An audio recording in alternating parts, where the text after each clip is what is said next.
मैं बहुत टाइम से देख रहा था कई लोग इन्फ्लुएंसर्स फिटनेस एक्सपर्ट्स बात कर रहे हैं 1 मील अ डे के बारे में OMAD, or 1 meal a day. 1 meal a day. Eating only 1 meal a day. 1 meal a day. Which means to consume 1 meal a day. Yes, we all have heard कि आपको अपना food time से लेना चाहिए, आपका ब्रेकफास्ट लंच एंड डिनर। तो ये किस टाइप की डाइट हुई और इसके फ़ायदे हैं या नुकसान? एंड मैं क्यूरियस था इस डाइट के बारे में जानने के लिए and I thought I should give it a try. ये डाइट बेस्ट कंसिडर की जाती है फैट लॉस, वेट लॉस और हेल्दी लिविंग के लिए। एंड इस डाइट से आप ऑटोमेटिकली बहुत हद तक कैलोरी डेफिसिट में जा सकते हैं, बिकॉज आपको एक ही बार खाना होता है पूरे दिन भर में। आप उसमें कितनी कैलोरीज कंज्यूम कर पाएंगे वो आपके ऊपर है। But as a guy who is in hypertrophy, I want to complete my protein intake and I have to try to eat as much calories as I can in that 1 meal, maintain energy for my workouts and need lot of nutrients to maintain my muscles, to preserve my muscles. इस diet में आपके पास 1 घंटे का eating time होता है and बाकी के 23 घंटे आप फास्ट करते हैं, जिसका मतलब आप सिर्फ पानी पी सकते हैं या ब्लैक कॉफ़ी या ब्लैक टी पी सकते हैं विदाउट मिल्क और शुगर ऑफ कोर्स। और मैं ना ही चाय पीता हूँ ना ही कॉफ़ी भी वो भी ओकेजनली पीता हूँ मैं। So I am only going to drink water.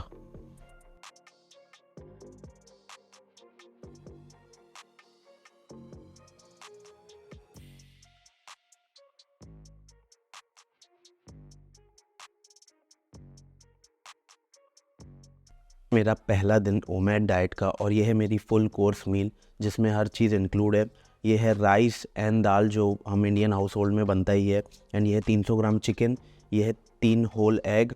और मैंने वेजीज़ ज़्यादा नहीं लिया हूँ बिकॉज़ वेजीज़ में ज़्यादा आपको कैलोरीज़ नहीं मिलेगी, तो मुझे अपनी कैलोरीज़ इंटेक पर भी ध्यान देना है कि मेरी कैलोरीज़ मैं ज़्यादा से ज़्यादा कंज्यूम कर पाऊँ, बिकॉज़ एक ही समय खाना है उसमें इतनी सारी कैलोरीज़ कंज्यूम करना। और अगर मैं वेजीज़ इंट्रोड्यूस करूँगा इस डाइट में तो मेरे हिसाब से बहुत मुश्किल हो जाएगा, मैं जल्दी फुल फील करूँगा। एंड ये है ड्राई फ्रूट्स बिकॉज फैट्स भी इम्पोर्टेंट है उतने ही। और ये है मेरा प्रोटीन शेक 1 स्कूप। एंड अभी दोपहर के बजे हैं 3। आई थिंक 3 बजे मेरे हिसाब से मेरे लिए बेस्ट टाइम है, बिकॉज मैं सुबह 8-9 बजे उठता हूँ और मुझे ब्रेकफास्ट में वैसे भी ज़्यादा भूख नहीं लगती, 12 बजे के बाद ही लगती है। एंड मेरा जिम टाइम होता है 6 बजे, 6 या 6:30 बजे। तो 3 या 4 बजे अगर मैं खाना खाऊं तो मेरे लिए बेस्ट रहेगा, बिकॉज मेरा वर्कआउट भी अच्छा होगा। बिकॉज जिम के मैं अगर 2-3 घंटे पहले खाऊंगा तो मेरा जिम सेशन अच्छा जाएगा, मेरी एनर्जी मेंटेन रहेगी।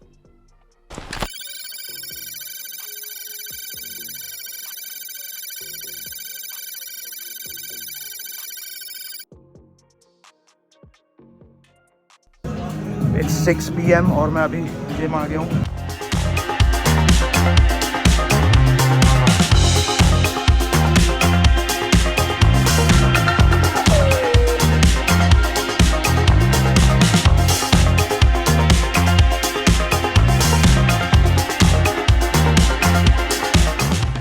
आज डिनर तो करना है नहीं, so I am going for a cupping therapy session मेरे फ्रेंड्स के साथ। मैं जस्ट अभी कपिंग थेरेपी करवा के आया हूँ। 3 कप्स मैंने ऊपर लगवाए और 3 यहाँ नीचे लोअर बैक पे। कपिंग थेरेपी क्यों करवाते हैं? कपिंग थेरेपी करवाते हैं मेजरली फॉर रिकवरी पर्पस, आपके मसल्स को आराम देने के लिए। एंड इसे किया जाता है उस पार्ट पर कप डाल के उसे वैक्यूम से सक किया जाता है, जिससे कि जिस पार्ट में आपको करवाना है, और उसे हम ड्राई कपिंग थेरेपी बोलते हैं। और अगर उसमें नीडल्स से थोड़ा ब्लड निकाल कर फिर कप्स लगाए जाए तो उसे वेट कपिंग थेरेपी बोलते हैं। ये 20-25 मिनट का सेशन होता है।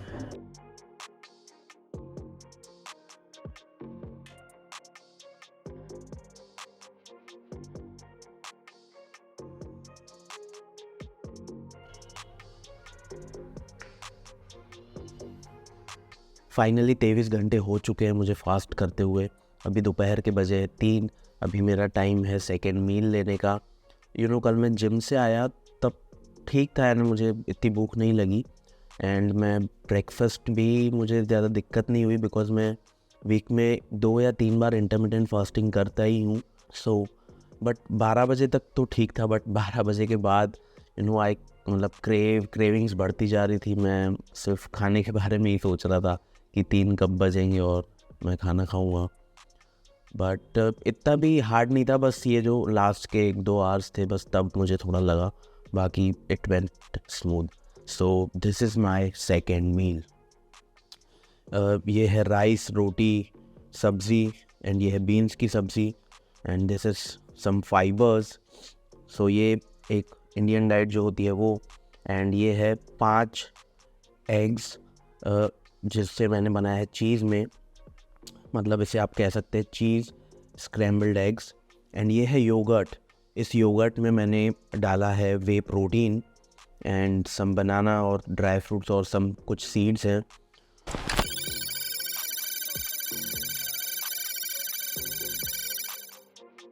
ऑन डे 2 मैंने सोचा कि मुझे अपना ब्लड शुगर लेवल चेक करवा लेना चाहिए to see if it is good और not. So I went and did my blood sugar test before the meal, मतलब 23 घंटे फास्ट के बाद गया मैं टेस्ट करवाने, एंड ऑल्सो आफ्टर मील खाने के 3 घंटे बाद गया मैं टू सी कि मेरे रिज़ल्ट्स क्या है फास्टिंग पीरियड में और जब मैं खाना खा लेता हूँ उसके बाद। और ये मेरे रिज़ल्ट्स थे। ये बिफोर मील था फास्टिंग पीरियड में जो कि था 88, विच इज़ ओके। आपका इतना होना चाहिए फास्टिंग पीरियड में, तो उस हिसाब से 88 इज़ ओके।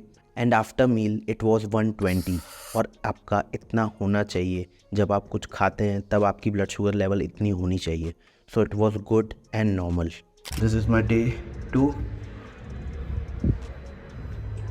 आज मैंने आर्म्स ट्रेन किया है। मेरे एनर्जी में कुछ इतना डिफरेंस है नहीं। मेरे वर्कआउट अच्छे ही जा रहे हैं। बस मैंने मील 3 बजे लिया था और अभी टाइम हुआ है 7 बजे अभी, तो there is no shift in energy. मैं जिम से आ गया हूँ, अभी रात के बजे हैं 10, and I can tell you कि मुझे कितनी भूख लग रही है। पर यही मज़ा है, बस आपका मेंटल गेम स्ट्रॉन्ग होना चाहिए। आपको भूख लग रही है बट कंट्रोल करना है। एंड अभी जल्दी सोना पड़ेगा आज। आज संडे है और मैं सोच रहा हूँ कि मैं आज अपने फास्ट को थोड़ा और लंबा खींच लेता हूँ, बिकॉज शाम को मुझे ज़्यादा भूख लगती है। तो मैं सोच रहा हूँ अभी बजे दोपहर के 1, मैं 3 बजे खाता हूँ लंच। भूख तो लग रही है बट ठीक है, मैं थोड़ा सा उसको सोच रहा हूँ मैं एक्सटेंड कर दूँ ताकि मैं बाहर जाकर कुछ खा पाऊँ अपने फ्रेंड्स के साथ, बिकॉज हम हर संडे डेली शाम को कहीं ना कहीं जाते हैं। तो let's see. This is day 3 और अभी बजे शाम के 5, लगभग समझ लीजिए मेरे फास्टिंग को हो गए हैं 26 आवर्स। और ये मैं एम्प्टी स्टमक अपना वेट चेक करता हूँ। तो अभी शाम के 6:15 हो गए हैं और मैं अपने फ्रेंड के साथ अभी आया हूँ, बिकॉज मैं संडे को चीट मील खाता हूँ एक टाइम। तो आज मेरा फास्ट खींच गया है, अभी 27 घंटे हो चुके हैं मेरे फास्ट को, एंड बहुत ज़्यादा भूख लगी है।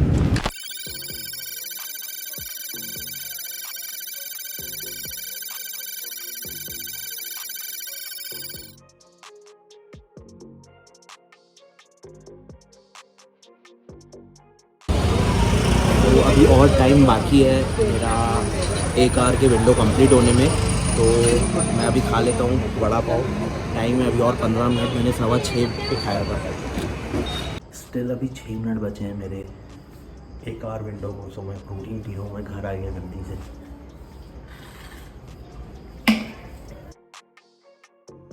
सो आज चौथा दिन है और मैं आज एक नई रेसिपी ट्राई कर रहा हूँ जो कि है पैनकेक्स। मैंने कभी खाया नहीं है बट मैं आज ट्राई करने वाला हूँ वे प्रोटीन पैनकेक्स, जिसमें प्रोटीन कंटेंट ज़्यादा होता है।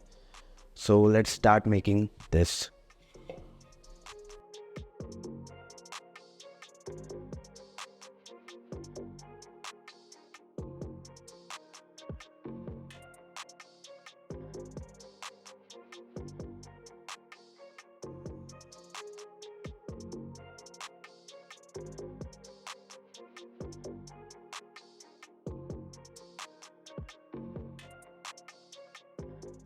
अभी मैं इसमें थोड़ा सा पानी डालूँगा और फिर हम उसमें डालेंगे बैटर जो मैंने बनाया हूँ।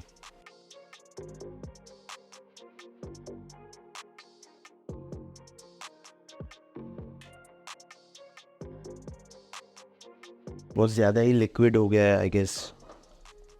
पक रहा है, देखिए आई थिंक पक रहा है साइड से, तो डोंट थिंक कि मुझसे बनेगा ये। मैंने पूरा इसमें ये चिपक गया है। शिट यार। तो मुझे लग रहा है गलती क्या हुई थी कि मैंने वो स्टिकी पैन था, मुझे नॉन स्टिकी पैन में बनाना चाहिए था। तो अब नॉन स्टिकी पैन आ गया, मैं अब इसमें ट्राई करूँगा कि बन रहा है या नहीं।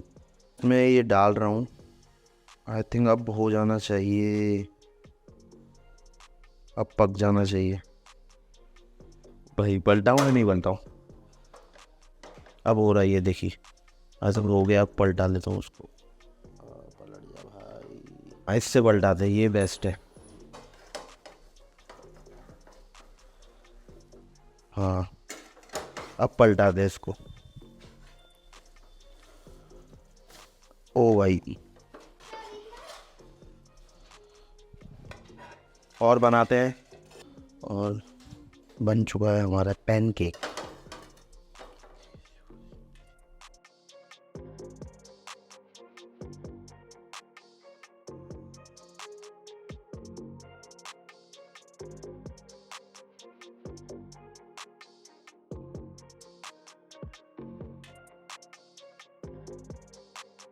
आज 4th डे है मेरा, और आज भी लगभग खाना वही है, ये इंडियन फूड जो मैं खाता हूँ। सैलेड फाइबर के लिए, राइस, और ये है कड़ी और सब्ज़ी घर पे बनी हुई। एंड ये है 5 eggs, whole eggs made in cheese और बटर। और ये जो आज मैंने पैनकेक्स बनाए हैं प्रोटीन के, एंड सम ड्राई फ्रूट्स। सबसे पहले ट्राई करते हैं कि पैनकेक कैसा है। ये भले दिखने में ऐसा है बट टेस्ट में बहुत ही अच्छे बने हैं ये। यू नो, ओमेन डाइट को आप एक फैट डाइट कंसिडर कर सकते हैं, बिकॉज यू नो ये सस्टेनेबल है नहीं उतनी। बट आई थिंक कि इतने दिनों में पता नहीं पड़ता है कि सस्टेनेबल है या नहीं। आप इसे लंबे समय में करेंगे तो शायद रिजल्ट आए। आगे देखते हैं कैसा होता है।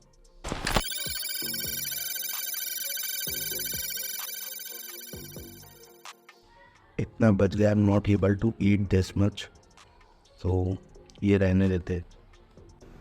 आज मुझे जिम करते हुए टाइम एनर्जी में थोड़ी कमी लग रही है। और मैंने जिम मारा है तभी थोड़ी बॉडी पंप लग रही है। बट वैसे मुझे लग रहा है कि ढीली हो गई है बॉडी। अभी लाइटिंग अच्छी है और पंप भी अच्छा है, तो इसलिए थोड़ी दिख रही है मेरी बॉडी अच्छी। बट एनर्जी में 100% मुझे थोड़ी कमी लगी।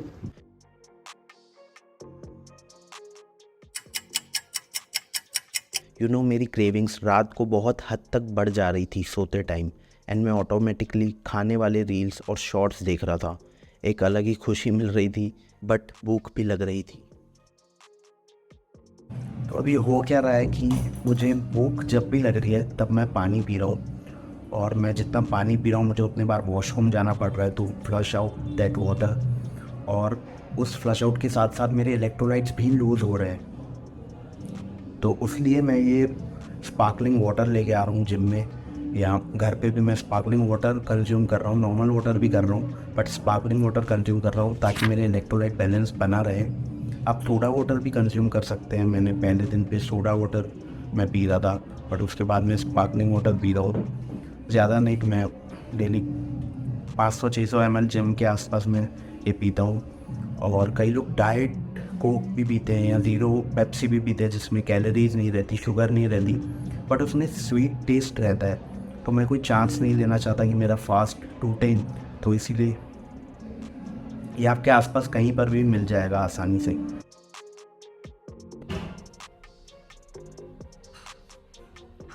दिस इज़ डे 6 और आज मैं सिंपल खाना खा रहा हूँ। ये है रोटी एंड ये है एग जो मैं रेगुलर खाता हूँ, क्योंकि मुझे अपना प्रोटीन इनटेक कंप्लीट करना है। एंड ये है घर पे बनी हुई सब्ज़ी एंड सम फाइबर्स, एंड ये है ओट मील। दिस इज़ ओट मील।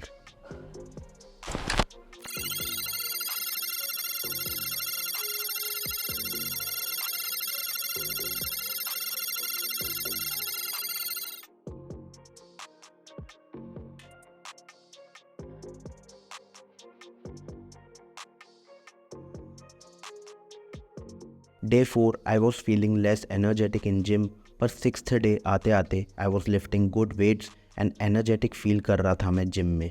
मैंने उस दिन एक बात सीखी कि आपका माइंड ही सब करवाता है। अगर आप सोचोगे मैंने कुछ नहीं खाया, कैलोरी डेफिसिट में हूँ मैं, एनर्जी नहीं है मुझ में, तो वैसे ही फील करोगे आप। और अगर आप ऐसा नहीं सोचोगे तो your workouts will go great. Of course मैं प्रोफेशनल्स की यहाँ बात नहीं कर रहा हूँ। तो आज फाइनली ये लास्ट डे है हमारा ओमेड डाइट का। Very excited and it went very well. Let's eat now. This is the final and last meal. ये है eggs and some chicken and ये है दाल, राइस और फाइबर के लिए ये फ्रूट है गावा। बस आज से ज़्यादा नहीं।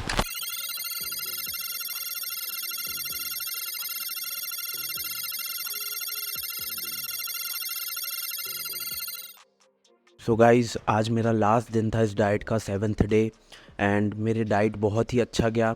एंड ये मेरे लिए उतना एक्सट्रीम इसीलिए नहीं हुआ बिकॉज़ मैं इंटरमिटेंट फास्टिंग करते आया हूँ। 3-4 महीने हो गए मुझे इंटरमिटेंट फास्टिंग करते हुए। सो मुझे सुबह को उतनी ज़्यादा भूख नहीं लगती थी ब्रेकफास्ट के टाइम पर, बट ऑफकोर्स रात को बहुत ज़्यादा भूख लगती थी डिनर के टाइम, बेड के पहले। एंड ऑन डे 7 मैंने अपना वेट चेक किया, मील खाने के तुरंत बाद नहीं, 4 घंटे बाद चेक किया मैंने, बिकॉज उसी टाइम ऑफकोर्स ज़्यादा दिखा था मेरा weight, and it was 72 kgs। So it is like 1.5 kgs minus. OMAD diet के बारे में मेरा क्या मानना है?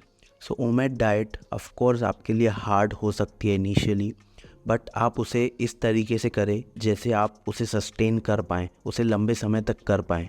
ओमेड diet is a kind of intermittent fasting only. मैं आपको बता दूं कि इंटरमिटेंट फास्टिंग के कई सारे बेनिफिट्स हैं फॉर लॉन्ग रन। मैंने ये डाइट की थी 7 दिनों के लिए, बट मुझे लगता है कि मुझे इसे अडॉप्ट करने के लिए और ज़्यादा दिन करना चाहिए था, बिकॉज 7 दिन में आपकी बॉडी उतना ज़्यादा अडॉप्ट नहीं करती, आप खाने के बारे में ही सोचते रहते हो। तो आई थिंक इसे अडॉप्ट करने के लिए और ज़्यादा समय लगेगा, विच सिंपली मीन्स कि आपको स्टार्टिंग में दिक्कत होगी ओमेड डाइट में, आप खाने के बारे में सोचेंगे, बट धीरे धीरे आपको आदत हो जाएगी, तब आपके लिए ये नॉर्मल हो जाएगा।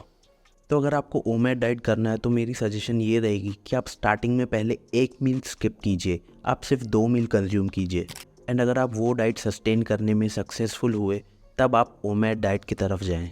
अगर आपको फिर भी लग रहा है कि ओमेड डाइट हार्ड है, तब आप स्टेप बाय स्टेप जाएँ।